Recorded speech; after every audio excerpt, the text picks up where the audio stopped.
नमो नमः। संस्कृत पाठशाला में आप सभी का स्वागत है। आज हम करेंगे पाठ 11 का अभ्यास कार्य। पाठ का नाम है समवायो हि दुर्जयः। पाठ हम पहले ही पढ़ चुके हैं, तो चलिए देखते हैं अभ्यास कार्य का प्रश्न नंबर 1। प्रश्नानाम उत्तराणि एक पदेन लिखत। प्रश्नों के उत्तर केवल एक शब्द में लिखो।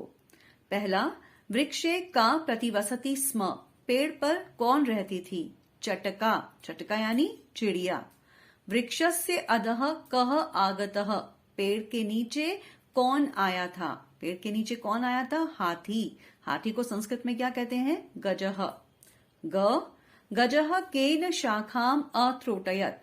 हाथी ने किससे शाखा को तोड़ दिया? शुंडेन। शुंडेन में तृतीया विभक्ति लगी है। शुंडेन का अर्थ है सूंड से।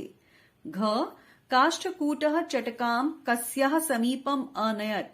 काष्ठकूट चिड़िया को किसके पास ले गया? मक्खी के पास। तो मक्खी के लिए हम क्या लिखेंगे? मक्षिकायाः। प्रश्न में षष्ठी विभक्ति का प्रयोग हुआ है कस्याः, तो उत्तर में भी षष्ठी विभक्ति आएगी मक्षिकायाः।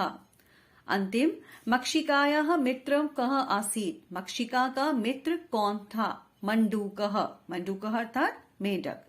प्रश्न नंबर 2, रेखांकितानि पदानि आधृत्य प्रश्न निर्माणं कुरुत।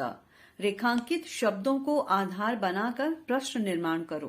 भाग क, कालेन चटकायाः संतति ही जाता। यहाँ पर रेखांकित शब्द है चटकायाः। आप देखेंगे कि चटकायाः शब्द का लिंग, विभक्ति और वचन कौन सा है? स्त्रीलिंग, षष्ठी विभक्ति, एक वचन। तो यहाँ पर हम किम शब्द का स्त्रीलिंग, षष्ठी विभक्ति, एक वचन शब्द लगाएंगे। क्या बनेगा? कस्याः। कालेन कस्याः संतति ही जाता। अंत में प्रश्न चिन्ह जरूर लगाना है। ठीक है। ख, चटकायाः नीडम भुवि अपतत। चिड़िया का घोंसला पृथ्वी पर गिर गया। नीडम शब्द का लिंग है नपुंसकलिंग, प्रथमा विभक्ति, एक वचन। तो क्या बनेगा यहाँ पे? किम। नीडम नीडे नीडानी, किम के कानी। गजस्य वधेनैव मम दुखम अपसरेत्। हाथी के वध से ही मेरा दुख दूर होगा। गजस्य में षष्ठी विभक्ति का प्रयोग हुआ है, तो यहाँ पर आएगा कस्य। कस्य वधेनैव मम दुखम अपसरेत्। काष्ठकूटः चंचवा गजस्य नयने स्फोटयिष्यति। काष्ठकूट चोंच से हाथी की आंखें फोड़ देगा।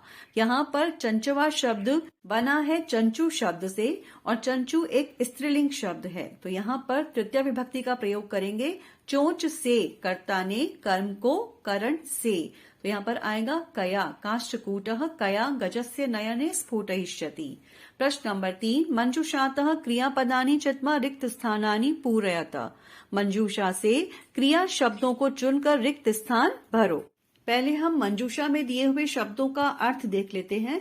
करिष्यामि करूंगा, गमिष्यति जाएगा, अनयत ले गया, पतिष्यति गिरेगा, स्फोटयिष्यति फोड़ेगा, त्रोटयति तोड़ता है। ठीक है। भाग क, काष्ठकूटः चंचवा गजस्य नयने। काष्ठकूट चोंच से हाथी की आंखें फोड़ देगा। फोड़ने के लिए यहाँ पे कौन सा शब्द आया है? स्फोटयिष्यति। ख देखिए, मार्गे स्थितः अहमपि शब्दम।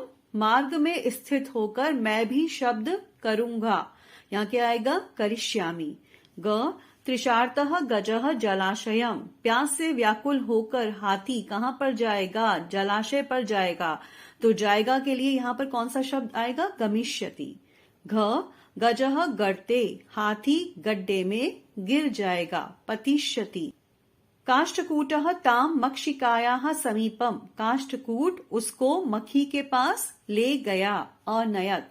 अंतिम, गजः शुंडेन वृक्ष शाखाः। हाथी ने सूंड से पेड़ की शाखाएं क्या कर दी? तोड़ दी। त्रोटयति। प्रश्न नंबर 4, प्रश्नानाम उत्तराणि एक वाक्येन लिखत। प्रश्नों के उत्तर एक वाक्य में लिखो। भाग क, चटकायाः विलापम श्रुत्वा काष्ठकूटः ताम किम अपृच्छत। चिड़िया का विलाप सुनकर, चिड़िया का रोना सुनकर काष्ठकूट ने उससे क्या पूछा? चटकायाः विलापम श्रुत्वा काष्ठकूटः ताम अपृच्छत। भद्रे किमर्थम विलपसि। चिड़िया का विलाप सुनकर काष्ठकूट ने उससे पूछा, भद्रे तुम क्यों रो रही हो? ख, चटकायाः काष्ठकूटस्य च वार्तां श्रुत्वा मक्षिका किम अवदत्। चिड़िया और काष्ठकूट की बातचीत को सुनकर मक्खी ने क्या कहा? चटकायाः काष्ठकूटस्य च वार्तां श्रुत्वा मक्षिका अवदत् ममपि मित्रं मण्डूकः मेघनादः अस्ति, शीघ्रं तमुपेत्य यथोचितं करिष्यामः। चिड़िया और काष्ठकूट की बात सुनकर मक्षिका ने क्या बोला? ममपि मित्रम मंडूकः मेघनादः अस्ति, मेरा भी मित्र मंडूक मेघनाद है, मेघनाद नाम का मेंढक मेरा मित्र है।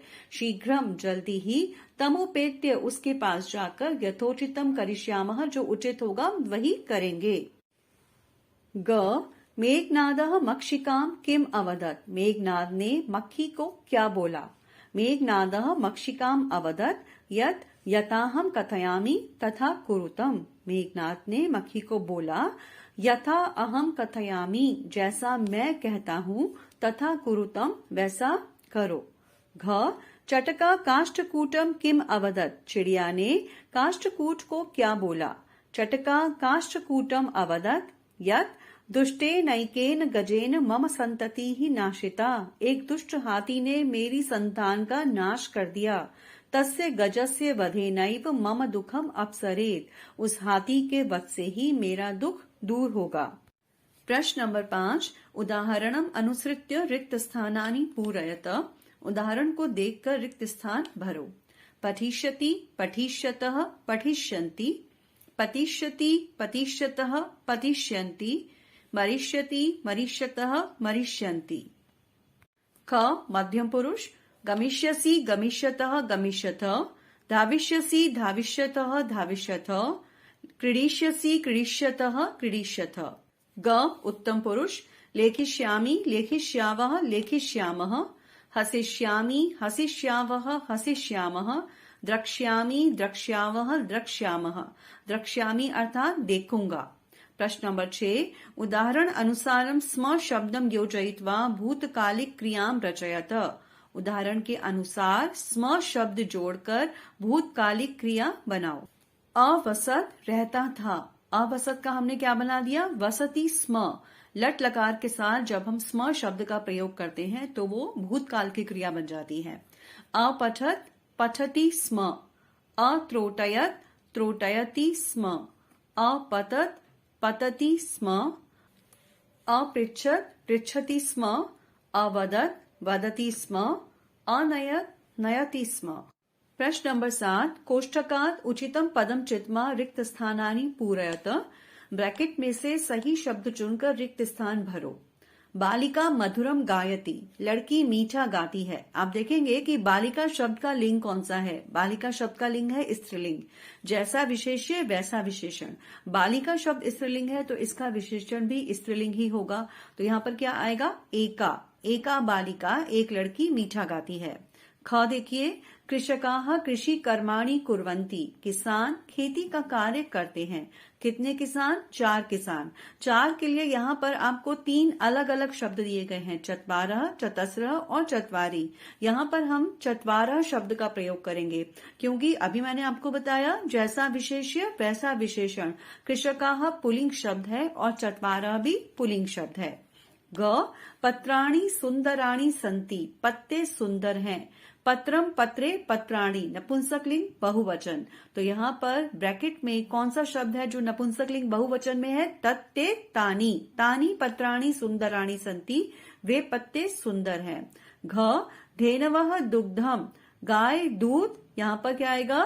ददती, ददती बहुवचन का शब्द है। धेनवः भी बहुवचन और ददती भी बहुवचन, गाय दूध देती है। अंतिम, वयम संस्कृतम, हम सब संस्कृत क्या करते हैं? यहाँ पर बहुवचन का शब्द कौन सा है? अपठम, अपठन या अपठाम। यहाँ पर आएगा उत्तम पुरुष बहुवचन, अपठाम, हम सब ने संस्कृत पढ़ी। तो इसी के साथ ही इस पाठ का अभ्यास कार्य यहीं पर समाप्त होता है। हम मिलेंगे अपनी अगली कक्षा में। मिलते हैं अगले वीडियो में।